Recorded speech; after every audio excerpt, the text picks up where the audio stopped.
বাবা, গাড়ির চাবিটা দাও তো, বন্ধুদের সঙ্গে এক জায়গায় যাবো, ফাংশন আছে। কেন আবার গাড়ির চাবি কেন? আরে বাবা, 10 লাখ টাকার গাড়িতে করে বন্ধুদের সাথে গেলে বন্ধুদের মধ্যে আমার সম্মান আর কদরটা অনেক বাড়বে, এও তুমি জানো না? এই নে 10 টাকা, আর 30 লাখ টাকার বাসে করে যা, তাহলে কি হবে, বন্ধুদের মধ্যে তোর সম্মানটা আরো 3 গুণ বাড়বে। আমি জানতাম তুমি এইটাই বলবা। তো জানতি যখন, তখন আবার গাড়ি চাইলি কেন? বাসে করে চলে গেলেই পারতি। বাবা, তুমি বলছিলে না যে এইবার যদি আমি পরীক্ষায় পাশ করি তাহলে 2 লাখ টাকা দিয়া আমার বাইক কিনে দেবা? হ্যাঁ বলছিলাম, তো আগে পাস কর, তারপরে তো বাইক কিনে দেবো। যাও, তোমার 2 লাখ টাকা বাচ্চা গেল। তার মানে তোর রেজাল্ট বেরিয়েছে, তুই ফেল করেছিস? এই তোর মার্কশিট দেখা তো। এই নাও মার্কশিট, দেখো। কই দেখি। এই পালাচ্ছিস কেন? দাঁড়া দাঁড়া। আরে গাধা কোথাকার, তোর এত নম্বর কম হলো কেন? আর তুই এক সাবজেক্টে ফেল করেছিস কেন?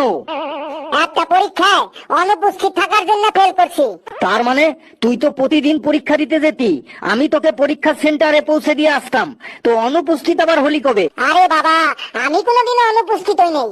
আমি আমার পাশের যে ছেলেটার খাতা দেখতে দেখতে লিখতাম, সেই ছেলেটাই একদিন অনুপস্থিত ছিল, আর ওই দিনকে যে পরীক্ষা ছিল সেই সাবজেক্টেই আমি ফেল করছি। আমাকে আর তুই রাগাস না। এখন যদি আমি তোর চুলের মুঠি ধরে তোর পিঠে কয়েকটা ঘুষি মারি, তাহলে কেমন হবে বলতো? তুমি যদি আমারে ঘুষি মারো না, আমি তাহলে এখনই যাইয়া আমাকে টয়লেট পরিষ্কার করা শুরু করে দেবো। কেন? টয়লেট পরিষ্কার করলেই কি তোর ব্যথা কমে যাবে? হ্যাঁ, ব্যথা কমে যাবে, কারণ আমি টয়লেটটা তোমার দাঁত মাজা ব্রাশ দিয়ে পরিষ্কার করব। হ্যাঁ, কি সাংঘাতিক ছেলে হয়েছিস রে তুই। বাবা, তুমি আমারে ডেলি স্কুলে পৌঁছে দিতে যাও কেন? আমার তো বাকি বন্ধুগো সব মায়েরা যায় তাদের স্কুলে পৌঁছে দিতে। আরে তার জন্য পয়সাই বেশি বুঝিস না, তাহলে কিন্তু মুশকিল আছে।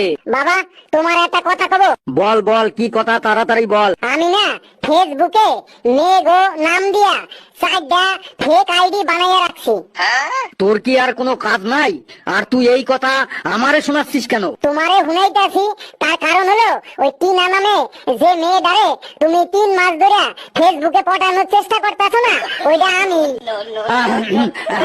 এবার কিন্তু পরীক্ষায় তোকে 90% মার্কস পেতে হবে। না বাবা, আমি তো ভাবছি এবার 100% মার্কসই আমি পাবো। তুই মজা করছিস আমার সাথে? না না, মজাটা তো তুমি শুরু করলা। আমি আবার মজা করলাম কই? ওই যে কইলা 90% মার্কস পাইতে হবে, আরে পাসই করতে পারি না, আবার 90% মার্কস? না, আমার কোনো গার্লফ্রেন্ড নাই। বলিস কি রে? আজকাল তো সবারই গার্লফ্রেন্ড আছে, তোর নেই কেন? একটু সময়ের সাথে তাল মিলিয়ে চলতে শেখ নাকি?